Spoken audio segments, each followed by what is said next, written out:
મિત્રો, સ્વાગત છે તમારું મારા આજના નવા વિડીયોમાં। તો મિત્રો, આજે આપણે બનાવીશું આણંદ અને નડિયાદનું પ્રખ્યાત સ્ટ્રીટ ફૂડ મગ પુલાવ। તો એના માટે આપણે 3 થી 4 નંગ લીલા મરચાંને સમારી લેવાના છે ઝીણા, એક કેપ્સિકમ લીધું છે, એક વાટકી ડુંગળી લીધી છે, કોબીજ છે। આપણે કાશ્મીરી મરચાંને ગરમ પાણીમાં પલાળી દેવાના છે, પણ મેં રેગ્યુલર મરચાં લીધા છે, એને આપણે ગરમ પાણીમાં પલાળી દેવાના છે। અને 7 થી 8 કળી આપણે લસણ લેવાનું છે અને ઝીણું સમારેલું આપણે આદું લઈશું। તો સૌપ્રથમ તો લસણ અને મરચાંને આપણે પીસી લઈશું।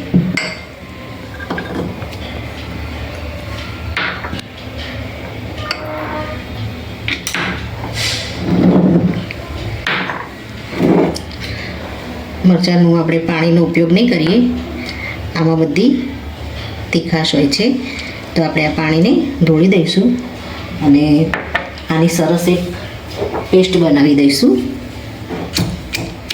મિત્રો, આપણી લસણ અને મરચાંની પેસ્ટ રેડી થઈ ગઈ છે। હવે આપણે વઘારની શરૂઆત કરીશું।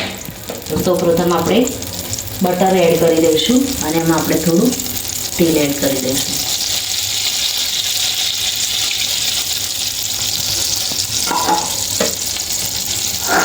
આપણું તેલ થોડું આવે એમાં સમારેલા આપણે લીલા મરચાં એડ કરી દઈશું, આદુને પણ આમાં એડ કરી દઈશું, કેપ્સિકમ એડ કરી દઈશું અને સમારેલી ડુંગળી એડ કરી દઈશું। એની સાથે આપણે કોબીજને પણ આમાં એડ કરી દઈશું।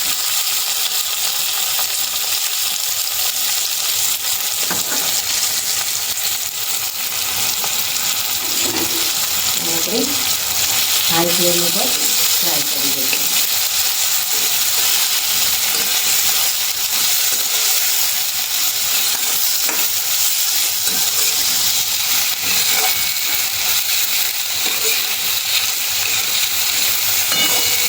આમાં તમે ખાલી તેલનો પણ વઘાર કરી શકો છો।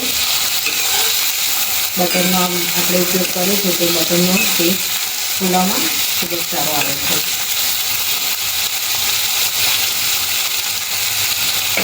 ત્યારબાદ આપણે આમાં થોડું ભાત અને મગ આપણે બોઇલ કરીને રાખ્યા છે, એક મોટો વાટકો મેં ભાત લીધા છે અને એનાથી અડધા મગ એને આપણે પલાળી અને બોઇલ કરી દેવાના છે। આમાં રાંધેલા ભાત તૈયાર હોય તો પણ એનો પણ પુલાવ ખૂબ જ સારો થાય છે। તો આપણે એના ભાત અને મગ બોઇલ કરીને રેડી રાખ્યા છે।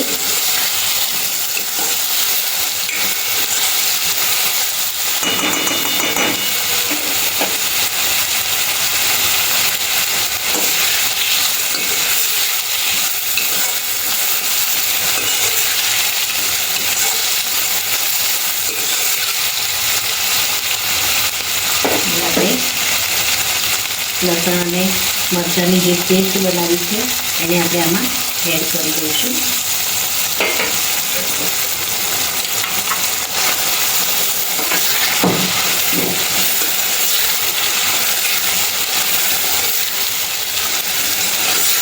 મેં તીખા મરચાંની પેસ્ટ બનાવી છે, એટલે કલર માટે આપણે કાશ્મીરી મરચાંનો ઉપયોગ કરીશું।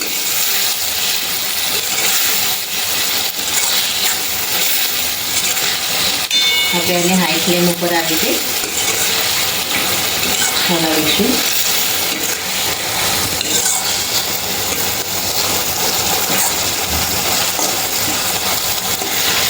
મિત્રો, આપણા મસાલા સારી રીતે કૂક થવા લાગ્યા છે।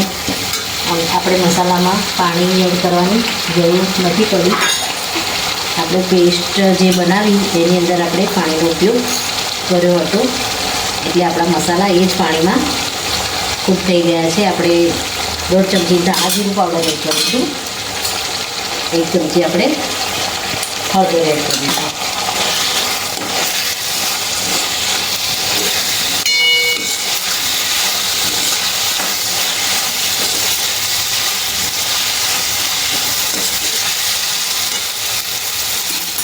કલર માટે આપણે કાશ્મીરી મરચાંનો ઉપયોગ કરીશું, જેથી આપણા પુલાવનો કલર એકદમ સરસ આવી જાય.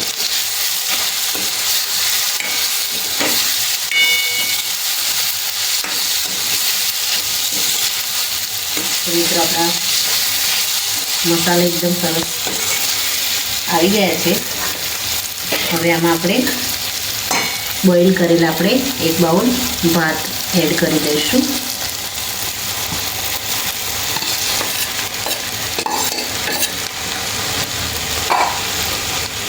ગેસને આપણે મીડિયમ કરી દઈશું. ત્યારબાદ મગને પણ આપણે બોઇલ કરીને રાખ્યા છે, એને આપણે આમાં એડ કરી દઈશું. એક મોટો વાટકો મેં ભાત લીધા છે, એની સામે એક નાનો વાટકો મગ લીધા છે. હવે આને સારી રીતે મિક્સ કરી દઈશું. ગેસને આપણે એકદમ ધીમો જ રાખીશું અને આપણે પુલાવ મસાલાનો આમાં ઉપયોગ કરીશું. તો એક મોટી ચમચી ભરી અને આપણે આમાં પુલાવ મસાલો એડ કરી દઈશું, જેથી કરીને આપણા પુલાવનો ટેસ્ટ એકદમ વધી જાય. હવે આને આપણે સારી રીતે મિક્સ કરી દઈશું.